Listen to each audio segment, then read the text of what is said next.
तो क्या है, कोई भी मटेरियल को अगर अपन गर्म करें तो थोड़ा सा उसके अंदर मॉलिक्यूल्स में बदलाव आता है।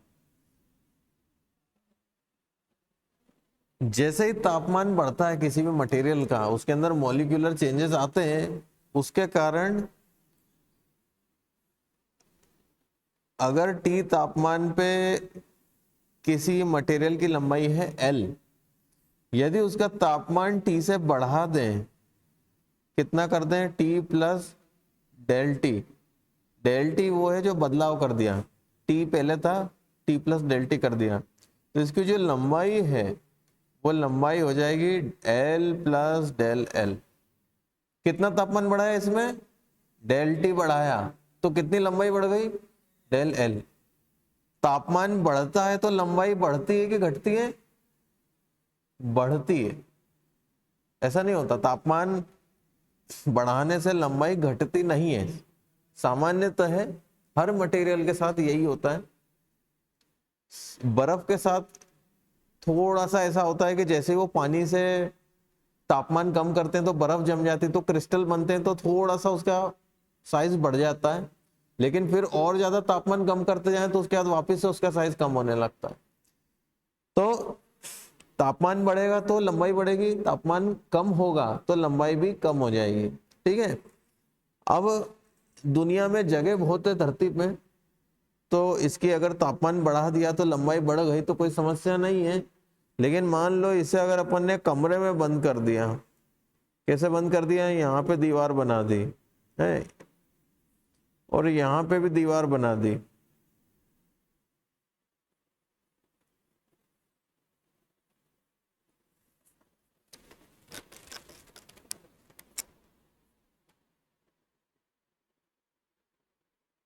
दो दीवार के बीच में L लंबाई का मटेरियल अपन ने रख दिया और इसका तापमान T था, बाद में इसका तापमान डेल T से बढ़ गया।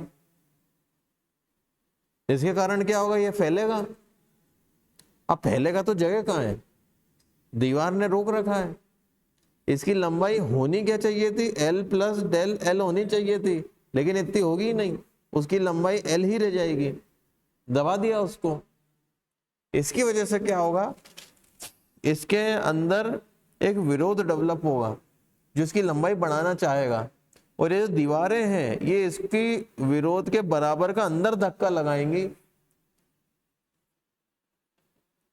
इसे P कह सकते हैं, जो कि इसकी लंबाई को बढ़ने नहीं देंगे। ये एक स्ट्रगल इसके अंदर चलेगा, ये बढ़ना चाह रहा है, उसके लिए रिएक्शन लगाएगा अंदर से, लेकिन इसकी बढ़त को रोकने के लिए दीवार इसको अंदर की तरफ फोर्स लगा के बोलेगी नहीं मत बढ़, तो रहने ऐसे ठीक है।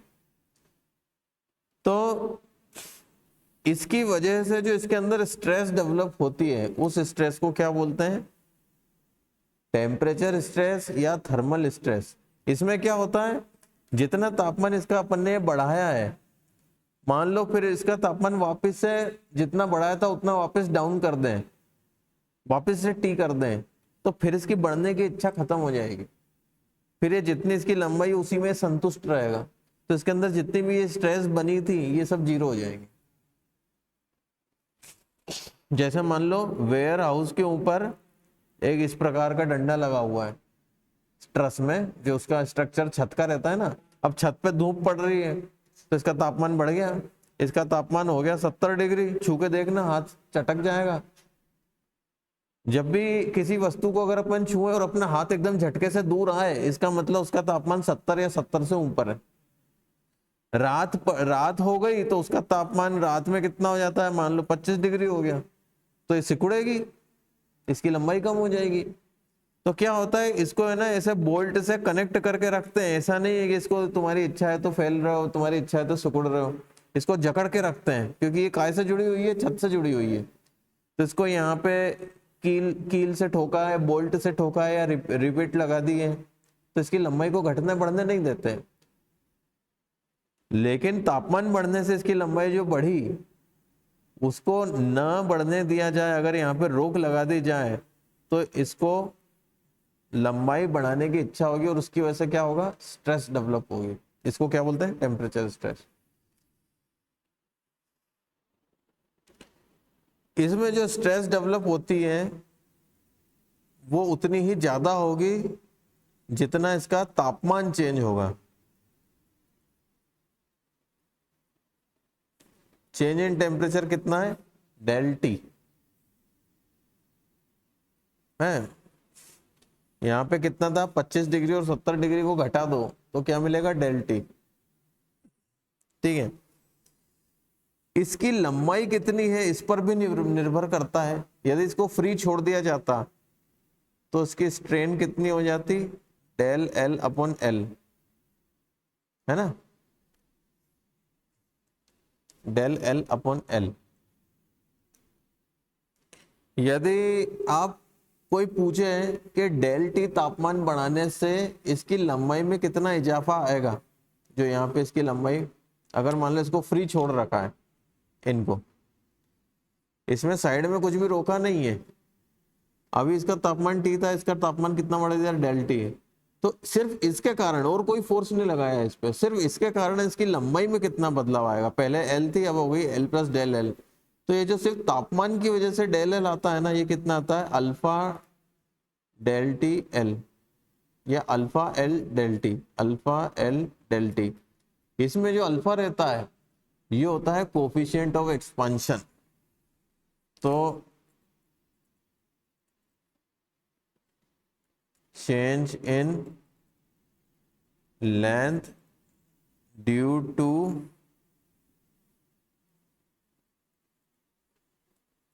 change in temperature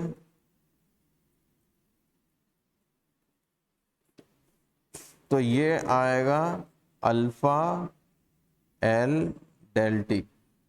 ये आपको याद रखना है, ये एक इंपॉर्टेंट फॉर्मूला है। इसकी वजह से स्ट्रेस कितनी डेवलप होगी, फोर्स कितना डेवलप होगा, तो क्या करना है, जहां जहां भी अपन फॉर्मूले में डेल एल रखते हैं उसकी जगह अपन ये पुट कर देंगे। तो जैसे स्ट्रेन कितनी है, तो स्ट्रेन कितना आता है, डेल एल अपॉन एल। इस डेल एल की जगह हम ये रख सकते हैं, कितना है ये, alpha L del T upon L, L से एल कट जाएगा, क्या बचा, अल्फा डेल टी। ठीक है, स्ट्रेस कितनी डेवलप होगी,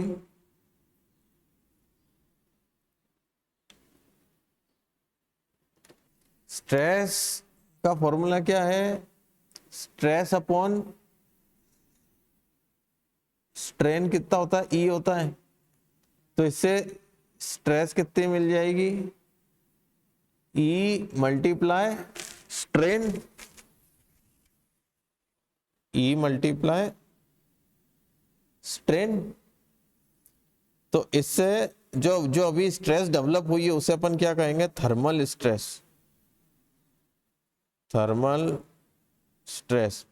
इसमें ई में स्ट्रेन का मल्टीप्लाई कर रहे हैं, स्ट्रेन कितना आया यहाँ पे, कितना आया ये, अल्फा डेल टी। तो इससे थर्मल स्ट्रेस का फॉर्मूला क्या बन गया,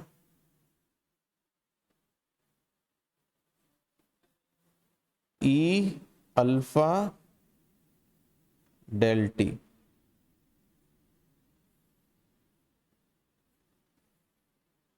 बहुत आसान लॉजिक लगा के ये आपको मिल जाता है। इसको आप एक दूसरे नजरिए से देखो, इसके दोनों एंड को पकड़ रखा है, इसमें सपोर्ट लगा रखा है जो इसकी लेंथ को बदलने नहीं देगा। अब जैसे ही आप इसका टेम्परेचर बढ़ाओगे, जैसे ही आप इसका डेल टी टेम्परेचर बढ़ाओगे, इसकी डेल एल लेंथ बढ़नी चाहिए थी। तो लेंथ न बढ़ने देने के लिए ये अंदर की तरफ एक ऐसा फोर्स लगाएगा जो फोर्स इस बार को डेल एल लंबाई कम कर दे। वो उतना फोर्स होगा, ये अपने आप डेवलप होगा जितने फोर्स से इस बार की लंबाई डेल एल कम हो जाए। समझ रहे हो बात, ये फोर्स उतना डेवलप होगा जो इस बार का डेल एल लंबाई कम करने के लिए पर्याप्त हो। वो कैसे मिलेगा अपने को, इसका ई पता है मटेरियल का, मान लो इसका मान लो एरिया ऑफ क्रॉस सेक्शन भी अपने को पता है। तो अपन ने क्या पढ़ा है पी एल अपॉन ए ई, ये किसके बराबर होता है, डेल एल के। इस है ना, इससे पी मिल जाएगा अपने को, P del L upon L multiply by A E. तो अगर क्वेश्चन में ये पूछें कि इसकी एल लंबाई है, इसका ई दे रखा है, इसका ए दे रखा है, और इसका चेंज इन टेम्परेचर कितना किया है मान लो वो दे रखा है, मान लो इसने बोला कि 12 डिग्री तापमान इसका बढ़ा दिया, तो इसमें पी कितना डेवलप होगा। तो वो पी निकालने का ये तरीका है कि वो पी उतना ही डेवलप होगा जितना टेम्परेचर की वजह से इसकी लंबाई बढ़ती होती, उतनी लंबाई को कम करने के लिए जितना फोर्स चाहिए उतना पर्याप्त डेवलप हो जाएगा। तो क्या करना, इस बढ़ते तापमान की वजह से लंबाई कितनी बढ़ेगी वो निकाल लो। वो कैसे निकलेगी, अल्फा एल डेल टी फॉर्मूले से। इसका जो भी आंसर आएगा वो आप इसमें रख दो, एल ए ये आपको दे रखा है ना, तो ये क्या बन जाएगा, इसकी जगह मैं ये रख देता हूं, alpha L del T multiply by A E divided by L, L से एल कट जाएगा, तो पी कितना डेवलप हो रहा है, alpha del T A E. ऐसा करके आप इसका पी निकाल पाओगे, कितनी रिएक्शन डेवलप होगी। जितना ज्यादा तापमान बढ़ा दोगे उतना ज्यादा ये एक्सपांड करेगा, और उतना ही ज्यादा इसको रोकने के लिए पी बढ़ जाएगा, क्योंकि पी का टारगेट क्या है, रिएक्शन का टारगेट क्या है, लंबाई बढ़ने नहीं देना है। तो जितना भी पर्याप्त बल लगाना पड़े ये लगाएगा, ऐसा रहता है। ये ऑटोमेटिक सिस्टम है नेचर में, इसको समझने के लिए हम फॉर्मूले का उपयोग करते हैं। बहुत आसान है ये चीज।